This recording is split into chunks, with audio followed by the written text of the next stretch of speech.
नमस्कार प्यारे बच्चों, ध्यान दो कि हम पढ़ रहे जो अलंकार में एक एक करके पढ़ रहे, लेकिन ध्यान दें बहुत ही अच्छी और डिफिकल्टी भी है, बहुत अच्छी चीज पढ़ रहे हैं। तो अलंकार में बात करें कि जो हमारा नंबर 4 का है वो है उपमा अलंकार। उपमा अलंकार का नाम ले रहा हूँ भाई, ध्यान दें। कुछ होम साइंस के स्टूडेंट्स भी होंगे यहाँ पे जो सुन रहे हैं, होम साइंस वाले उपमा पढ़ने के लिए है, खाने बनाने के लिए नहीं है। मैंने सुना है कि उपमा कुछ व्यंजन में भी आता है, खाने पीने की सामग्री भी बनाई जाती है।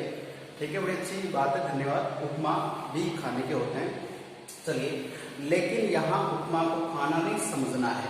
तो देखिए कि उपमा जो अलंकार है ये सबसे ज्यादा काम भी आता है। लगभग उपमा, रूपक, अनुप्रास ये तो लगभग किसी भी काव्य में आते रहते हैं। तो हमें उपमा भी आना चाहिए, रूपक भी आना चाहिए और अनुप्रास लगभग आता रहता है। तो ध्यान दें कि जो उपमा अलंकार है उसको ठीक से समझने के लिए इसके 4 भाग हैं, उन भागों को समझना पड़ेगा। तो सबसे पहले तो हम इसकी परिभाषा को देख लेते हैं। उपमा का मतलब से उपमा सिंपली हम बात करते हैं। उपमा क्या होता है कि जैसे किसी व्यक्ति को हम किसी जैसे उसने कोई अच्छा कार्य कर दिया है, उस व्यक्ति को क्या है कि कोई पदवी देते हैं, कोई सम्मान देते हैं। तो सम्मान एक तो इससे बाई हैंड यानी कि भौतिक रूप से कोई पेन, पेंसिल, गिफ्ट, कुछ भी घड़ी या फूल देकर हमने उसका सम्मान, हौसला बढ़ा दिया। एक होता है कि हम ऐसा कुछ न दे करके, भौतिक रूप से न दे के उसकी शान में उसको और बड़ा बनाने के लिए कुछ शब्दों का प्रयोग करते हैं। तो वो शब्दों को क्या कि जैसे किसी बड़ी वस्तु से उसकी समानता बताते हैं। तो आप जानते हो कि सिंपल साधारण व्यक्ति को अगर आप बड़ी वस्तु के साथ जोड़ के उसका नाम फिर उसे सजेस्ट करते हैं तो क्या होता है, वहां उपमा अलंकार होता है। समझे इस बात को? अब देखते हैं परिभाषा क्या कहती है। जहां किसी वस्तु भी हो सकती है और आप समझ सकते हैं जैसे वो वस्तु का मतलब सदी जरूरत की बात करें तो संज्ञा का भी मैटर इसमें आ सकता है।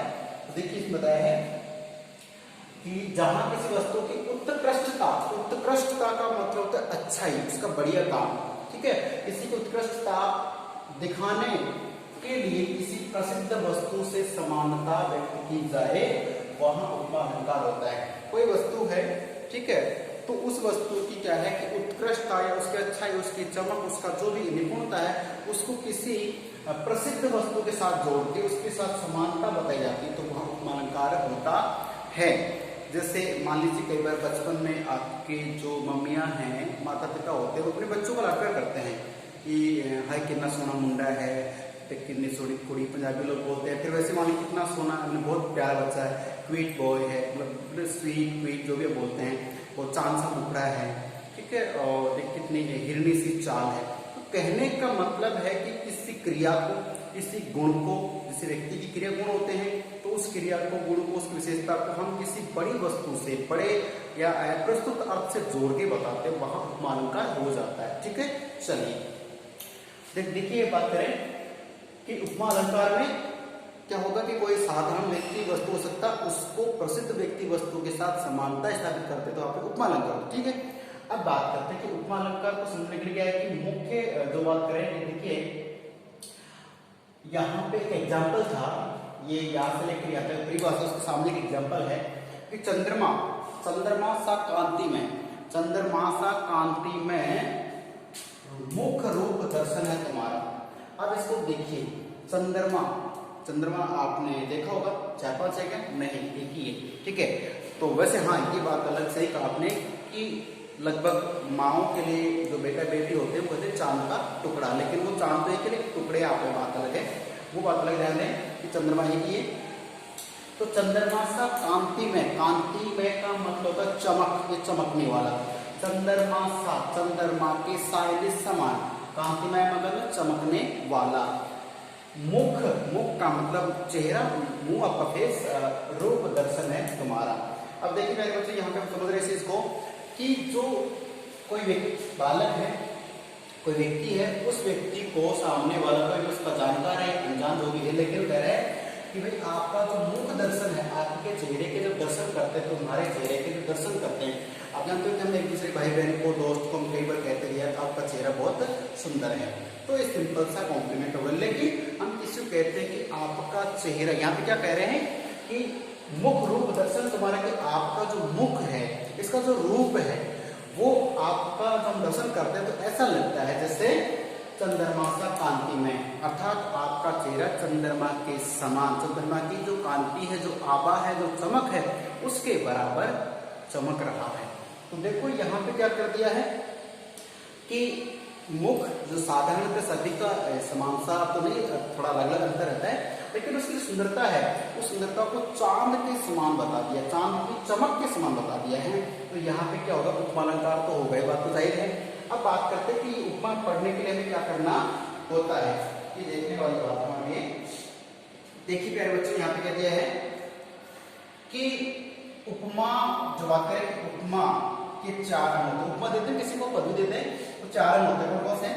पहला है उपमेय। अब उपमेय को समझना है, उपमेय और उपमान। देखिए उपमेय, उपमान, साधारण धर्म और उपमावाचक शब्द 4 चीजें हैं।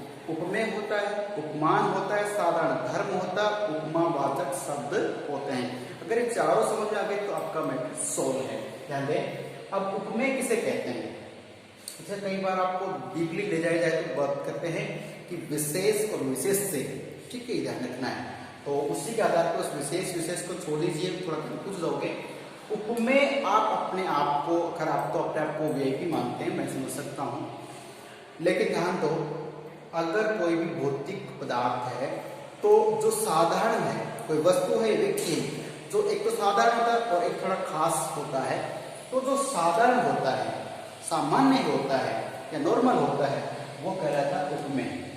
या इसका कहते हैं कि प्रस्तुत अर्थ, प्रस्तुत अर्थ यानी जो सामने है, साधारण है, वो सामने रहेगा, और वीआईपी है या वो तो अलग ही रहेगा ना। उदाहरण जो प्रस्तुत है हमारे सामने, या जो साधारण व्यक्ति वस्तु है, वो तो उपमेय होता है। और उपमान मतलब अप्रस्तुत होता है। जैसे बात करें, चंद्रमा की बात कर ली, चंद्रमा हमारे सामने प्रस्तुत है कभी नहीं ना, वक्त वक्त पे आता है, और हम जब बुलाए तो आ भी नहीं सकता। तो कहने का जो अप्रस्तुत अर्थ देता है, और उपमान अर्थात प्रसिद्ध व्यक्ति वस्तु होता है, उसको उपमान कहते हैं। अब बात करते हैं कि साधारण धर्म, तो साधारण धर्म का मतलब होता है कि उपमेय और उपमान में जो समान चीज है, मैंने क्या बोला, समान गुण हो या क्रिया हो, ठीक है।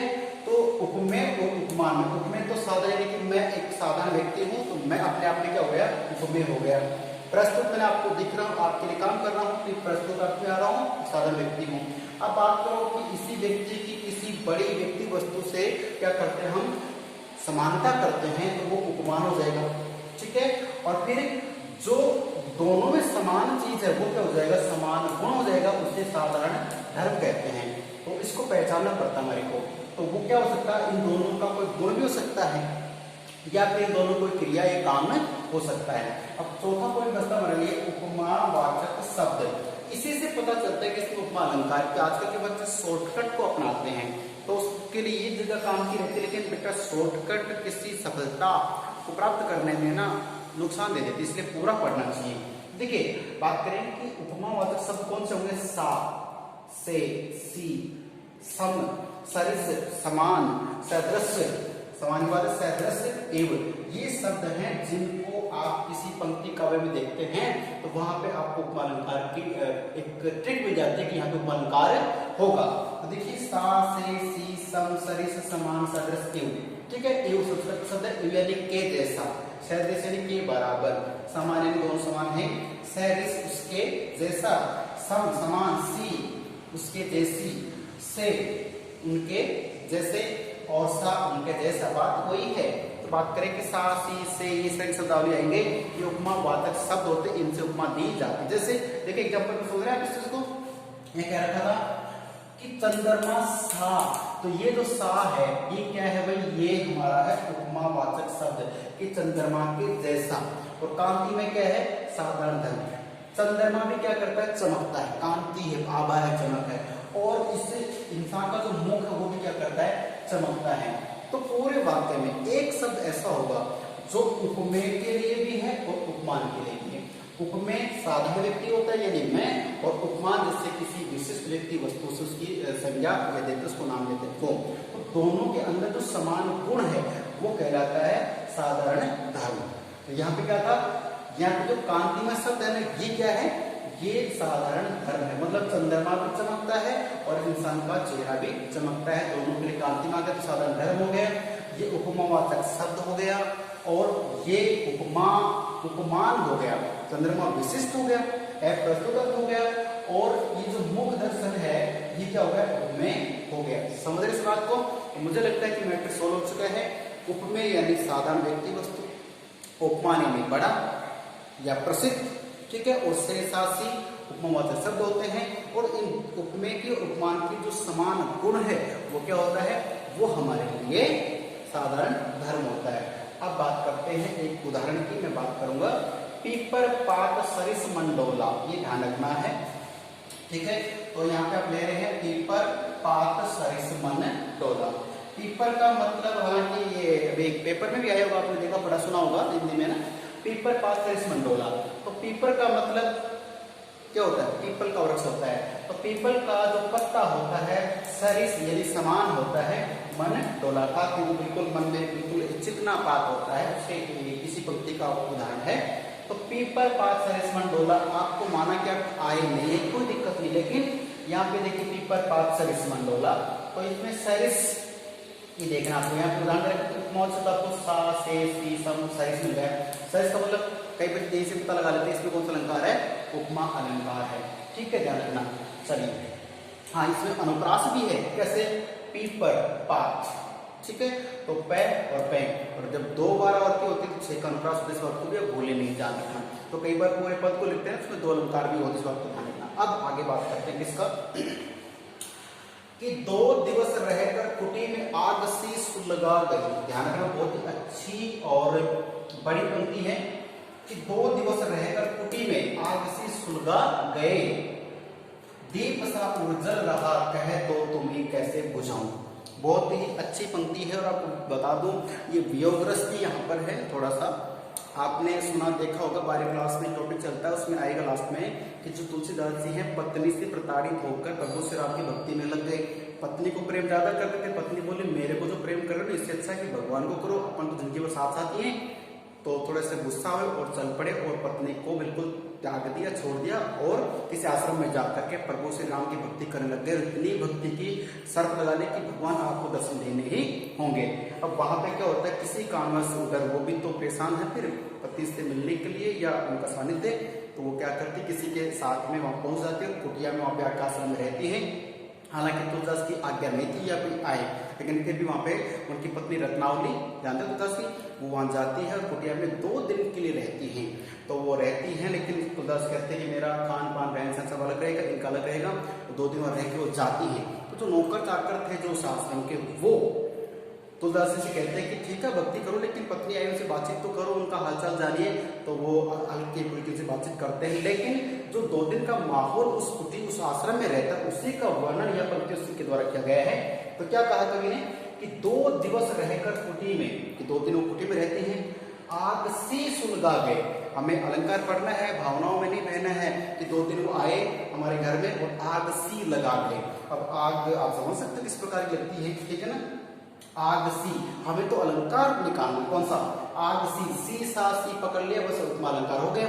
लेकिन अर्थ की बात करें तो आग से सुलगा गए, दीप सा, यहाँ तो उपमा है, बात करें दीप का मतलब दीपक होता है, सा मतलब जलता, सा के जैसा उर का मतलब उर नहीं करना है, उर का मतलब होता है हृदय, दिल की बात। आप जो करते हो आजकल सेल्फ हेल्प पे लेते हैं ना, वो दिल की बात नहीं है, और जो आप करते हैं बनाते हैं ऐसा भी दिल नहीं होता है। साइंस के अकॉर्डिंग पढ़िए, जैसे मुट्ठी बंद होती है ना, इस तरह प्रकार का दिल होता है, आपका ममता होती है। तो बात करें कि जो दीप है, दीपक जिस तरह धीरे धीरे जलता है, उसी प्रकार से रह के इस व्यक्ति का उर का मतलब हृदय, उसका मन दुखी हो रहा है। क्यों कि 2 दिन के लिए आए और ऐसा लगा चलो उनका चेहरा देखा, उनसे बात की, थोड़ा सा आत्मीयता कुछ भी प्रेम हुआ, थोड़ा सा कि हाँ अच्छा लगा। लेकिन 2 दिन के बाद तो चले गए। तो जब आए तब तो एक मतलब अलग माहौल था, और जाने के बाद क्या हो गया, एक आग से लगा था, एक जिज्ञासा हो गई है कि उन्हीं के साथ क्यों न रहा जाए। तो यहाँ पे प्यारे बच्चों हमें अलंकार जो उपमा पढ़ना है वो कैसे है कि पूरे वाक्य में देखिए यहाँ पे आग सी, तो ये देख रहे हैं कि आग के जैसे, ठीक है, और दीप सा, दीपक की तरह। तो ये देखना आपको कि सा इसमें आ चुका है, दीप सा उर का हृदय है। तो देखिए जो दीपक है, अब जो कुटी की बात करें, पहले बात 2 दिवस रहकर कुटी में आग से लगा के जो कुटिया है वो क्या हो गई, एक साधन उपमेय की बात करते हैं, और आग जैसे अर्थात उसमें जैसे आग लगती है ऐसे उस कुटिया को बना दिया।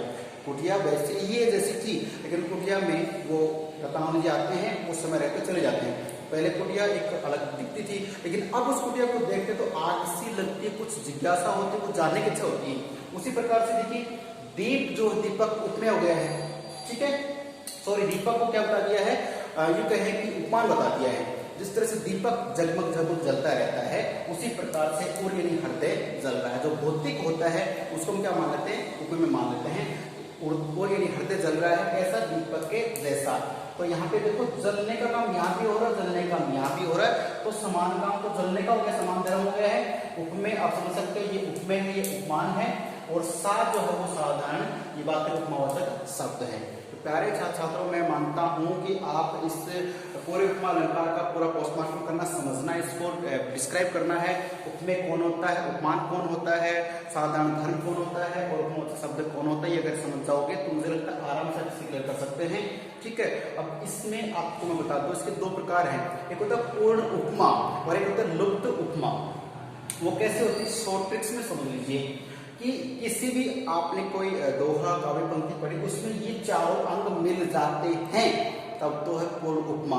जैसे मान लीजिए ये वाला है, इसमें सब कुछ मिल रहा है, और ये वाला है अपना जो ये वाला है इसमें मिल रहा है, लेकिन ये जो है पेपर पाप वाला इसमें कुछ शेष रह जाता है। तो अगर चारों अंग मिलते हैं तब तो क्या है, पूर्ण उपमा। और यदि इनमें से एक भी कम रह गया तो उसे लुप्त उपमा कहते हैं। उपमा तो होती है लेकिन पूर्ण उपमा और लुप्त उपमा, ठीक है, ध्यान रखना है। और इसी के साथ मैं चाहूंगा कि आप उपमा अलंकार तक को रिवाइज करें। उपमा, फिर अपना यमक, फिर श्लेष, फिर अनुप्रास, फिर उसके डेफिनेशन से, तो चारों को रिवाइज कर लीजिए, ये आपके नेक्स्ट टाइम काम आने वाले हैं। ठीक है, तो मिलते हैं फिर नेक्स्ट क्लास में, तब तक के लिए नमस्कार, अपने स्वास्थ्य का ध्यान रखें, धन्यवाद।